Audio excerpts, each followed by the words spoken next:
Hey, welcome back. This is Papercraft Panda and my name is Misty. I'm going to show you how to make a mini Coptic binding in today's tutorial.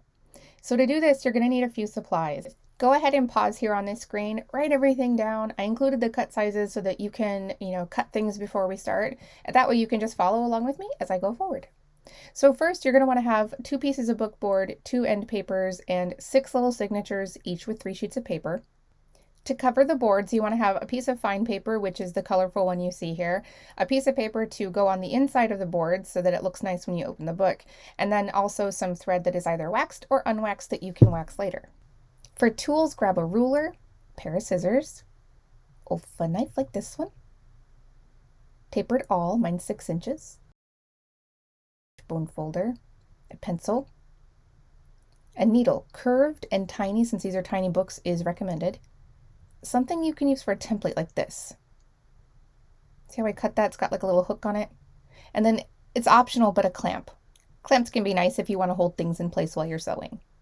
So to get started, you're going to want to fold your paper. I'm starting with my end sheets here. These are little end papers. I'm going to fold it in half, just barely crease it with my fingertip, and then run that over with a bone folder.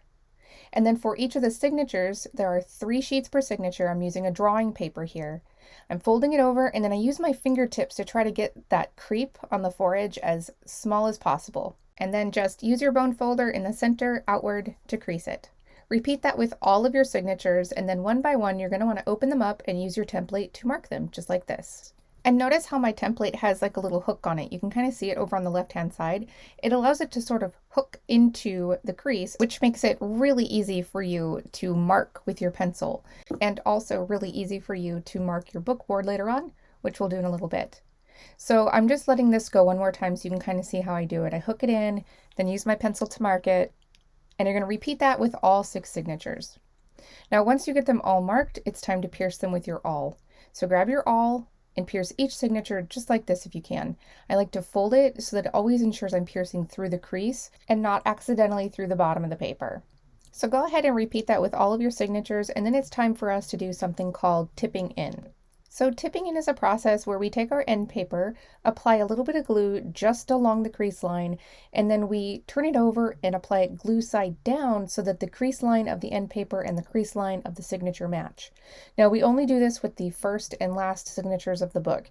That gives the user something to kind of run into when they first open the book, so it's not just like, hey, here's your sketchbook, get started. It's more like, hey, here's a couple of pages to help like introduce you to your new sketchbook.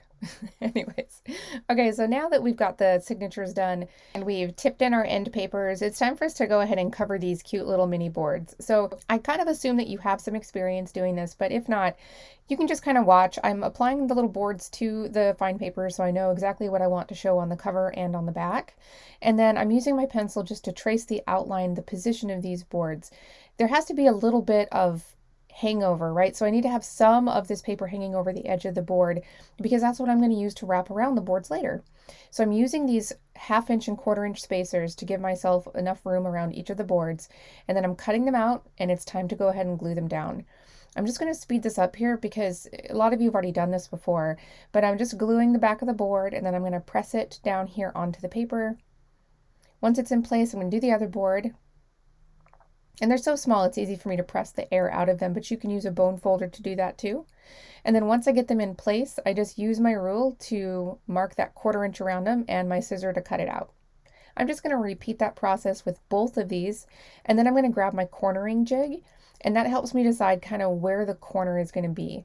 If you don't have something like this, you can always use a ruler to measure, or you can kind of eyeball it. Okay, so I'm just going to trim these off here. And then I'm going to go through it one more time. I'm going to speed this up though, but I wanted you to see it just another time here, how I'm marking these corners. There we go. So now with the scissor, trimming those off. And then it's time to go ahead and glue the head and tail first. So I'm doing the head, doing the tail. Go ahead and press these down on a scratch piece of paper, just in case there's any excess glue. And there always is. Gets on my fingers and then I just end up having to kind of wipe it off. And then you're going to do the 4 edges, so the left and the right edges. Now, before you turn them over, use your bone folder to kind of push the little corner in. I'm going to leave a technique video here so you can see what that looks like close up.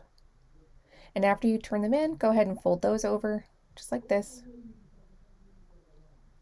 Okay, just pressing it to get the extra air out, repeating it with the other side, and then this little board is done for now. And then I'm going to repeat that process with the second board. So there's the head, and there's the tail. Just be careful not to get, see, I'm like, I was really taking my chances here. I could have ended up with glue all over this little board, but I got lucky. Don't risk it like me. Telling you. Okay, so let's move on to the next step. Now you'll notice that this book, these covers are not the same covers that we've been working with, and that's because I actually did this project twice. With the first book, it's just a top-down view, but with the second book, I wanted to do a view over my shoulder to give everyone just kind of a close-up of what some of these technical steps look like. So we're going to go ahead and pierce the cover. To do this, we want to take out that little template, and see this right here? That's 1/4 of an inch thick because I want the holes to start 1/4 of an inch in from the foredge. So that little hook tells me exactly where I need to stop, and that's what makes it so useful. All right, so now that I know where I need to pierce, I'm going to go ahead and use my awl to do so. Try not to get my hand in the shot here. Now I'm using a 6-inch tapered awl. It's a light duty awl, but I'm also using a board that's only about 0.60 thick. And so if you have a thicker board, you might want to use a heavy duty awl to do this. But if you have a thin board like me, this will work just fine. And I apologize for getting my hand in the shot here. I was trying to move it so you could see it a little bit better, but go figure, right? Okay, so now I'm slowing this down. I want to show you how to do the backboard. To do this, you actually have to take the template and flip it over. See, it was like this on the front. To do the backboard, you got to flip it over like that. That way you get the holes in the exact same position. It's reversed, kind of like a photo negative. So once I got that in place, I pierced my holes, and now I'm just working my awl through them about 1/8 to 1/4 of an inch. And you can kind of see that, right? And then you also see these little bumps. I'm just going to flattening them with my thumbnail. You can also sand them with sandpaper. And then I move my awl through from back to front one more time. So when this is all done and I've gotten the holes nice and clear, I'm going to go ahead and finish our little board. So back to the original book, here's the material I'm using to finish the back of my boards. And I really only need to leave about 1/8 of an inch around each edge. And then boom, miracle of cameras, am I right? So now I'm going to go ahead and apply these to the back using a little bit of PVA. Very thin layer of PVA, you don't want too much. Then get it roughly positioned in the center and use your bone folder to smooth out any excess bubbles, air, stuff like that. So I'm going to repeat this with the other board, and notice that I'm actually laying these down over top of the holes that I've already punched. I do that on purpose because if you were to punch through with this backing on, it can sometimes lead to these really big bumps because you're pushing through board and also paper. In this case, I put it on and then I just use my awl to re-pierce the paper through the holes I've already pierced in the board itself. Makes it a lot easier. It looks really clean, really nice. And then I just use my awl to make sure that all those holes are reopened, especially since I've used PVA. Okay, now it's time to go ahead and sew, but first let's measure our thread. We want 8x the length of our book, so that's 6 signatures and 2 covers for 8, and then I add a 1/9 so that we have a little extra for the tail at the beginning and the end of the book. So I'm going to go ahead and thread up the needle here, and you're going to start with the first signature on the inside first position. Move your needle through, pull the thread, and leave about 1.5 to 2 inches. Don't pull it through like I did. Literally pulled it through on my first shot. Like, how many times have I done this? Too many times. I should know by now. But anyway, once you pull it through, then you're going to go through the cover from the outside to the inside, just like this. I know it looks a little weird, but as you bring your first signature down, you can see that we've actually kind of created like a little knot, kind of like a slip knot. And that's going to pull that first signature down into the cover. Then you want to take the thread, go around the back of the book, just around it like this. See? So you come out on the right side. Now you've tied like a little knot. And once that's tight, go ahead and move your needle back through the same station. There we go. And from here, use that little tail and your existing thread to tie it off. Just tie one quick little knot. Just like that. And I always make sure that the signature is in position on the board before I tighten. Now move your needle through the second position and keep going. So notice I'm just repeating the same step. Through the section, then out. We want to go through the board from the outside to the inside, just like this. Pull that thread. Then you want to move it between the two stations, the first one and the second one, just like this, see? All right, I'm going to pull that down. Okay. Wrap the thread around it again. Move it back through the spot between the two stations. And you'll notice that it creates this little, we're tying it off, there's that slip knot again. So when I lay the signature down like this, I can position it properly, then tighten it just like that. Holds it in position, and now I can take my needle and go back into the signature through that same station. Okay, so now I'm moving to the second book. I've created a close-up here so you can kind of see what I'm doing. Going through the first position in the first signature. This is the one where I've tipped in my end paper and my end paper is facing down. So you're always going to have that end paper against the board. Like this. Okay, and then grab the board and you're going to go from back to front. So from the outside of the board to the inside, just like this. Nice and slow. And then I want to zoom in to show you what this looks like really close up. So again, I'm laying my signature on top, adjusting the thread because you want the thread to be on the right side. There it is. See that? The thread's on the right side, always. Then you're going to lay the signature down, pull on that thread to tighten it, but be careful not to pull the tail through. Okay, keep that tail nice and long. Then grab your thread, wrap it around like this. There we go. Then give it a tug and the knot will tighten, just like that. And again, be careful with that little extra piece. Until you tie it off, it's going to want to be kind of loose. So just use caution. Then grab your needle and go back into that same station. Just like this.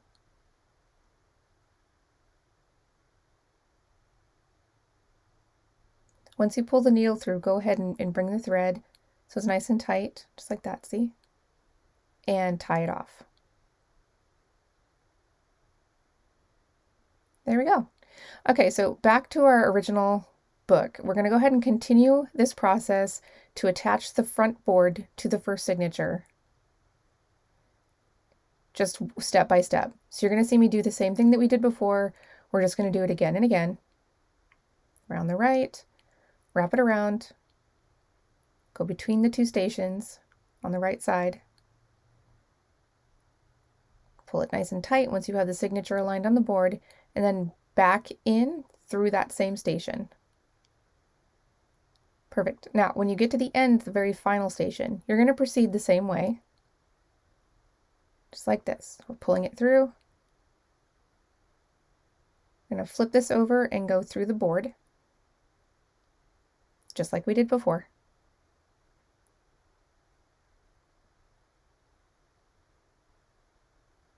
Once I pull it through, I'm going to go ahead and go back between the two stations.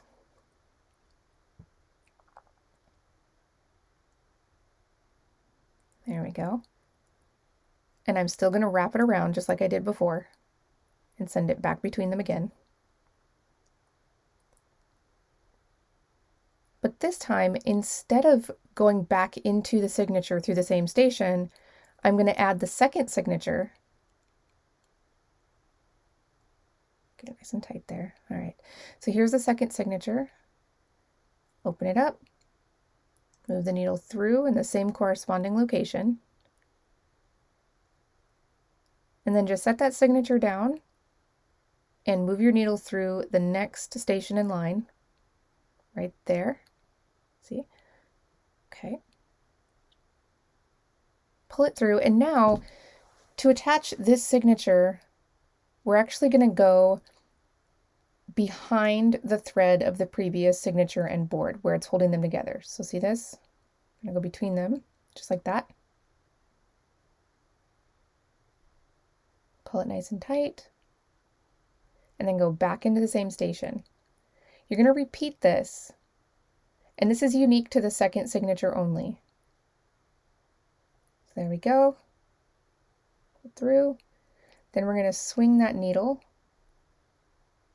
right around there like that. Pull it out. Make it tight. Go back into the same station. And then when we get to the final spot here at the head of the book, I'm going to wrap it around just like I did before. But this time, instead of going back into the same station of the same signature, I'm going to add that third signature and we're going to proceed forward. All right, so move to the next station. And then when you come through, you're just going to swing the needle behind the thread that's holding the first and second signatures together, just like that, see? There you go. Make sure everything is kind of lined and flush, tighten it, move back into the same station, and then pull it nice and tight, and you just repeat this process. You're going to keep doing this until all of the signatures have been added and you reach the final signature. Now when you get to the final signature, it's a little different. So I'm going to go ahead and speed up this footage so you can watch me work through the rest of the book. And then when I get to the last signature, when it comes to attaching the board to the final signature, I'm going to slow it down and zoom it in so you can see what that looks like.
Okay. Now, when you're at the second to the last signature and you move through the final position, go ahead and loop it like you normally do. But instead of returning the needle into the last signature, I want you to just kind of put the last signature on top. I like to repoke the holes just to make sure everything is clear. Put it on top, lay the cover on top of that, and then you're actually going to go through the cover first. So you're not going to go into the signature first. You're going to go through the cover first from the outside in, and just make sure that you're kind of holding it, maneuvering it in place. Always kind of just pinching that sixth signature through. Then you're going to wrap the thread like we normally do.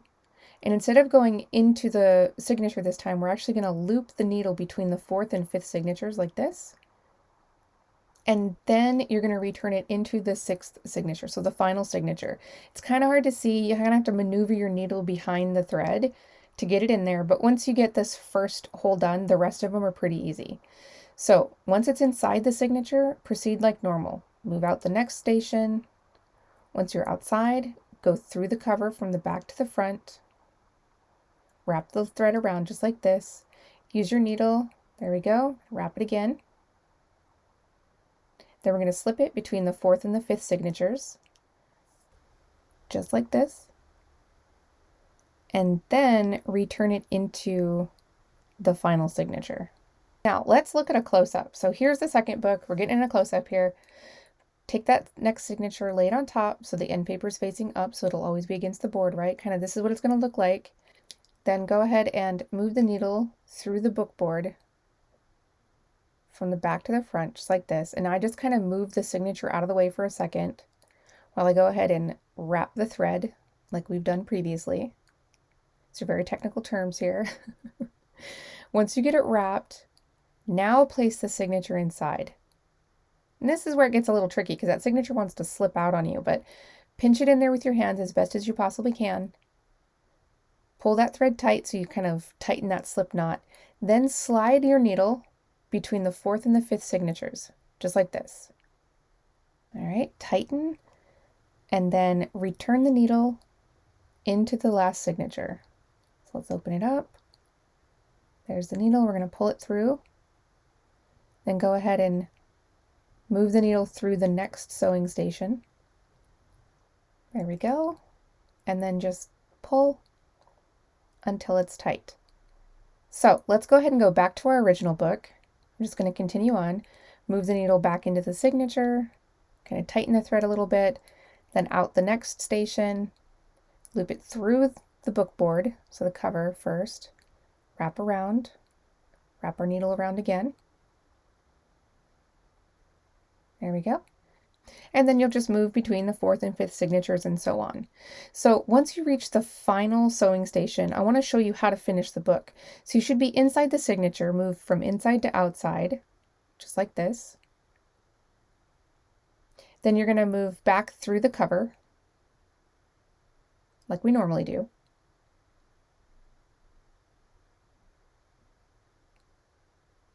Pull tight. Wrap the thread around. There we go.